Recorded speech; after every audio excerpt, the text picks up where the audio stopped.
حضرت جلال الدین رومی یہ ان کا لقب ہے، اصل نام ان کا محمد ہے۔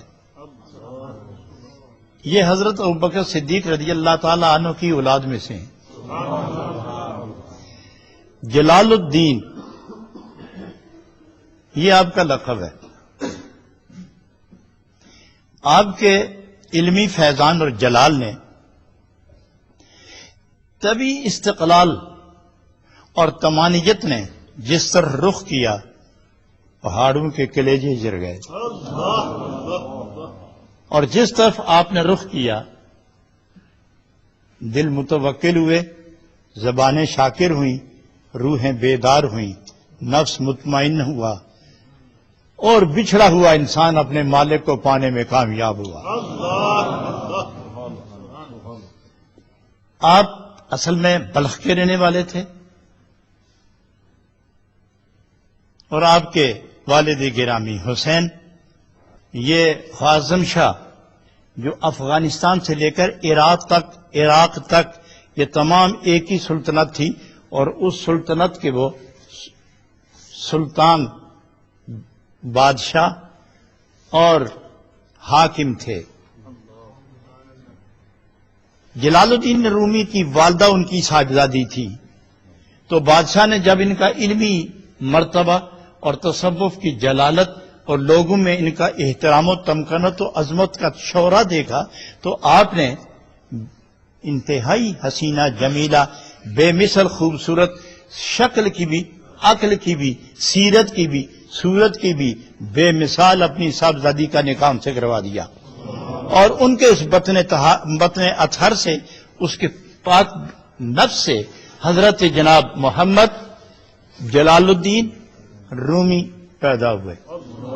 وہاں سے ہجرت فرمائی تو آپ نیشا پور آئے۔ نیشا پور عراق و ایران کی سرحدوں پر ایک خوبصورت ریاست ہے۔ وہاں آپ نے کچھ عرصہ قیام کیا، طبیعت اجاٹ ہوئی، مدینہ منورہ، مکہ مکرمہ، شام، عراق، نیشا پور، افغان اور بلخ کے علاقوں میں جس قدر دنیائے علم و عرفان کے سورج تھے، سب سے علمی کرنیں حاصل کی، اور اپنے زمانے کے بے مثال بے تاج بادشاہ اور بے مثال عالم ہوئے۔ وہاں جب نیشا پور میں ٹھہرے تو اپنے والد گرامی سے عرض کیا کہ یہاں دل نہیں لگتا، اور والد گرامی فرمانے لگے بیٹے میرے بھی یہی کیفیت ہے، چلو یہاں سے نکلتے ہیں، سیدھے کونیا چلے آئے۔ جب کونیا آئے تو وہیں کے ہو کے رہ گئے۔ تو جوانی کا وقت تھا، جوانی کی عمر تھی، تو آپ نے تدریس شروع کر دی، حدیث پاک پڑھانا، قرآن پاک پڑھانا، فقہ پڑھانا، اصول پڑھانا، صرف پڑھانا، نحو پڑھانا، منطق پڑھانا، تمام متداولہ علوم، 50 قسم کے علوم کے آپ عالم تھے، اور وہ آپ پڑھاتے چلے گئے۔ اور آپ نے پھر ایک کتاب لکھی، اس اشعار میں ایک کتاب لکھی، اس کتاب میں 50,000 اشعار لکھے۔ وہ ایک کتاب ہے جس میں 50,000 اشعار ہے، لیکن طبیعت میں جولانی کیفیت، جلن، تڑپ، پھڑک، سوز، گداز، جیسے کہ کسی مہمان محبوب کی آمد ہو اور آدمی بے قرار ہو۔ ابھی تک اتنے شہرا آفاق عالم ہونے کے باوجود اطمینان میں جو سر نہ آیا۔ ادھر حضرت شمس تبریز یہ گلی گلی پھر رہے تھے کہ کوئی ملے کہ امانت دوں، میں بھی تھک گیا ہوں امانت سنبھالے سنبھالے، کوئی ملے۔ تو حضرت شمس الدین تبریز رحمت اللہ علیہ کو ایک درویش کامل صاحب اسرار آگاہ حق آگاہ نے چپکے سے فرمایا کہ جس کو تم تلاش کرتے ہو یہاں نہیں ملے گا، تمہیں کونیا جانا پڑے گا، کونیا جانا پڑے گا، اور وہ بھی ادھر بے قرار ہے، تم ادھر بے قرار ہو، جاؤ۔ حضرت شمس الدین تبریز اٹھے، کشاں کشاں دوڑتے اٹھتے، خیزاں افتاں، بھاگتے بیٹھتے لیٹتے جاگتے، دوڑتے ہوئے آپ جا رہے تھے کہ میں اپنی امانت اس کے حوالے کر دوں، اور میں اکیلا ہوں تصوف میں، اس اپنے رنگ و روپ میں، اپنی کیفیت و سرور میں تنہا ہوں. مجھے صرف ایک ہی مرید چاہیے جو مشرق سے لے کر مغرب تک میرے اس نورانی فیض کو تقسیم کر دے. مجھے دو مرید بھی نہیں چاہیے، ایک ہی چاہیے، اور وہ ایک بھی ایسا ہو کہ جو سارے زمانے کے لیے کافی ہو. تو حکم ہوا کہ پھر کونیا جاؤ. وہ کونیا پہنچے. ایک روز یہ درس دے رہے تھے بیٹھے اپنے مدرسہ اور دارالعلوم کے صحن میں. اس صحن میں ایک تالاب بھی تھا. صحن میں ایک تالاب تھا پانی کا. اس میں بیٹھے درس دے رہے تھے. ایک درویش، ایک عاشق حضرت شاہ شمس الدین تبریز، شمس الدین تبریزی، تبریز علاقہ بھی اسی طرف ہے، ایران کا علاقہ ہے وہ، ایران کا.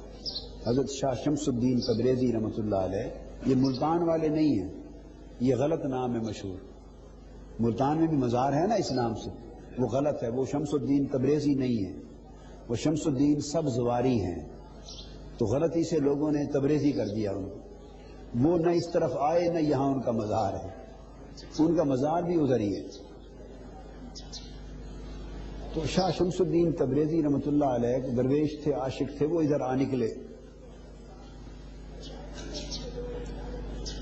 اور آ کے بیٹھ گئے. درس سنتے رہے مولانا روم کا. مست وال تھے، مست وال. تو درمیان میں بریک ہوئی، جیسے وقفہ ہوتا ہے طلباء کا کھانے کا، نماز کا، درمیان میں اسباق میں وقفہ ہوا. اس اسباق کے وقفے کے دوران جب مولانا روم بھی اندر تشریف لے گئے اور طلباء بھی اپنے حجروں میں چلے گئے، تو شمس الدین تبریز نے قلمی نسخے ہوتے تھے اکثر، چھاپے خانے تو تھے نہیں، مطابع پرنٹنگ پریس تو زیادہ نہیں تھے، زیادہ تر قلمی نسخے ہی ہوتے تھے. انہوں نے کتابیں بڑی بڑی اعلیٰ جو پڑھی تھی اٹھائیں اور اٹھا کے تالاب میں پھینکی. تالاب کا پانی سیاہی ساری گھل گئی کتابوں کی، برباد ہو گئی کتابیں اور سارا ضائع ہو گئی کتابیں. تالاب میں پھینک اور پھینک کر وہیں بیٹھ گئے، بھاگے نہیں. مولانا روم جب آئے اور طلباء پہنچے تو انہوں نے کہا، یکلخت کتابوں کا جو حال دیکھا کہ یہ کیا بن گیا. تو انہوں نے حیران ہو کے پوچھا یہ ماجرا کیا بنا. طلباء نے بتایا حضرت یہ جو درویش آیا ہے اس نے اٹھا کے پھینک دی. مولانا روم نے اس کی طرف دیکھا، بڑی غضبناک نگاہوں سے جلال میں آ گئے اور پوچھا یہ چیز یہ کیا کیا ہے تم نے، یہ کیا ہے. شاہ شمس الدین تبریزی نے جواب دیا، یہاں چیزیں اس کی تو نہ دانی. رومی یہ وہ چیز ہے جسے تو نہیں جانتا.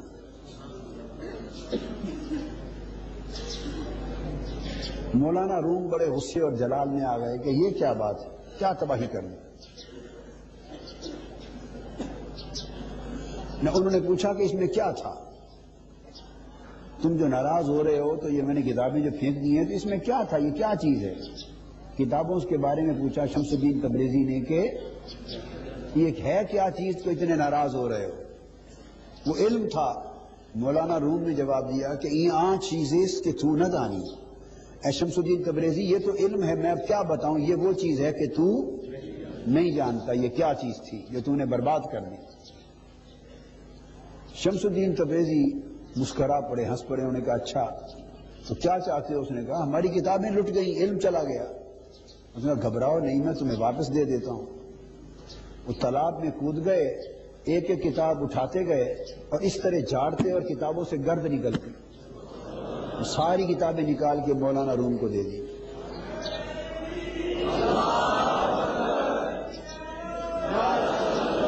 تالاب سے کتابیں نکالی پانی سے اور گرد جھاڑ جھاڑ کے کتابیں واپس دے دی.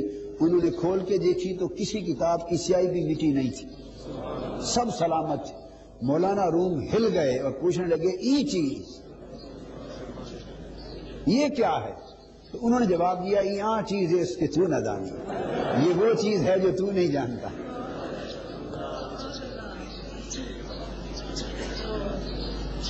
مولانا روم رو پڑے, چیخ نکل گئی. انہوں نے کتابیں اٹھا کے رکھ دی اور فرمانے لگے مجھے اسی چیز کی ضرورت ہے. بس پیچھے لگ گئے. شمس الدین تبریزی چلے گئے. مولانا روم نے پڑھانا چھوڑ دیا, درس چھوڑ دیا, فتویٰ چھوڑ دیا, مسند چھوڑ دیا, سارا کچھ چھوڑ دیا. تو شمس الدین تبریزی آگے آگے جنگلوں میں, کریوں میں, گاؤں میں, قصبوں میں, شہروں میں, مولانا رومی پیچھے پیچھے پیچھے پیچھے. مدتیں گزر گئیں. بڑے پریشان ہو گئے لوگ. وہ مسند علم اجڑ گئی, وہ مرکز علم اجڑ گیا, وہ مرجع خلائق تھا لوگوں کے لیے, عوام و خواص کا, علماء کا, وہ سب بند ہو گیا. لوگوں نے سمجھا کہ بہت بڑا علمی نقصان ہو گیا. اور مولانا روم ان کے پیچھے پھرتے پھرتے پھرتے بڑی مدت کے بعد پلٹ کر ان کی صحبت میں رہے, فیض پایا, توجہ پاتے رہے, عشق میں جلتے رہے, خود کو بھنتے رہے. پلٹ کر آئے تو وہ وہی چیز بن گئے تھے جسے کوئی نہ جانتا تھا. پھر شمس الدین تبریزی کو ساتھ لائے, پھر اندر گھر میں رکھا, پھر دن رات انہی کی صحبت اور مجلس میں بیٹھے رہتے, انہی کی صحبت اور مجلس میں بیٹھے رہتے. تو پھر وہ مولوی تھے, اس سے مولائے روم بن گئے, مولوی سے مولائے روم بن گئے. تو پھر خود لکھا مولوی ہرگز نشد مولائے روم, مولوی ہرگز نشد مولائے روم, تا غلام شمس تبریز نشد. کہ جب تک یہ مولوی رومی جب تک شمس تبریزی کا غلام نہ ہوا تھا, یہ مولوی ہی تھا, مولا نہ تھا, مولائے روم نہ تھا. یہ مولوی تھا, مولائے روم نہ تھا. اس کو شمس تبریزی کے غلامی نے یہاں سے وہاں پہنچا دیا. دم عارف نسیم صبح دم ہے. دم عارف یعنی عارف کا پھونک, عارف کی پھونک, دم, عارف کی پھونک. نسیم صبح دم ہے, اسی سے ریشہ معنی میں نم ہے. اگر کوئی شعیب آئے میسر, شبانی سے کلیمی دو قدم ہے. اگر کوئی شعیب مل جائے, اگر کوئی شعیب, حضرت شعیب علیہ السلام کی طرف اشارہ, شعیب مل جائے تو شبانی سے کلیمی, یہ جو بکریاں چرانے کا کام ہے صحراؤں میں, جنگلوں میں, اس مقام سے اٹھ کر کوہ طور پر کریم اللہ بنا دینا 2 قدم کا راستہ ہے. اگر کوئی شعیب آئے میسر, شبانی سے کلیمی 2 قدم. حضرت یہ کبھی نظر سے فیض چلتا ہے, کبھی زبان سے. کچھ کہا تو گل کھل گیا, یا دیکھا تو بستیاں آباد ہو گئیں, یا اس کو پکڑ کے سینے سے لگایا, سارے حجابات ہٹائے اور مقام عرفہ و اعلیٰ پہ فائز کر دیا. جیسے سید عالم صلی اللہ علیہ وسلم نے فرمایا, ما سب اللہ فی قلبی سببتہ فی قلب ابی بکر صدیق رضی اللہ تعالی عنہ, جو اللہ نے میرے سینے میں ڈالا ہے میں نے سارے کا سارا صدیق اکبر کے سینے میں ڈال دیا ہے. تو وہ یہ سینہ بسینہ فیضان یوں تقسیم ہوتے ہیں کہ جس طرح ادھر صدیق اکبر کے سینے میں فیضان نبوت منتقل ہوا, اسی صدیق اکبر کی اولاد میں سے جلال الدین رومی کے سینے میں شمس الدین تبریزی نے سارا فیضان اتار دیا. حضرات گرامی, اب پڑھنا, جلسے جلوس, تقاریر, ہزاروں اور سینکڑوں کے اجتماع میں درس و دروس کا سلسلہ یہ تو ہوا ختم.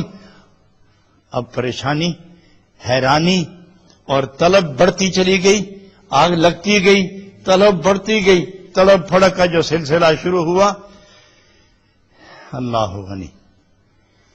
حضرات اس موقع پر حضرت شمس الدین تبریز حالات دیکھے تو غائب ہو گئے.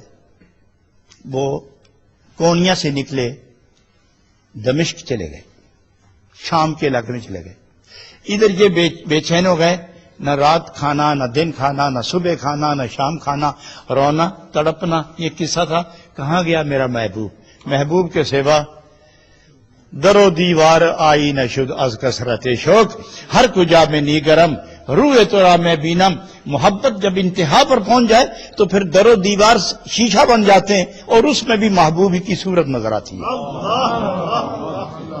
اور جب اس طرح بڑھتا گیا شوق محبت کی جولانیاں بڑھتی چلی گئیں، طوفانوں ہی جان بڑھتے چلے گئے، تو لوگوں نے چاہا کہ ہم حضرت شمس الدین تبریز کو ہم دمشق سے واپس لائیں۔ بہرحال ایک دفعہ بڑی مشکل سے راضی کر کے ان کو لایا گیا۔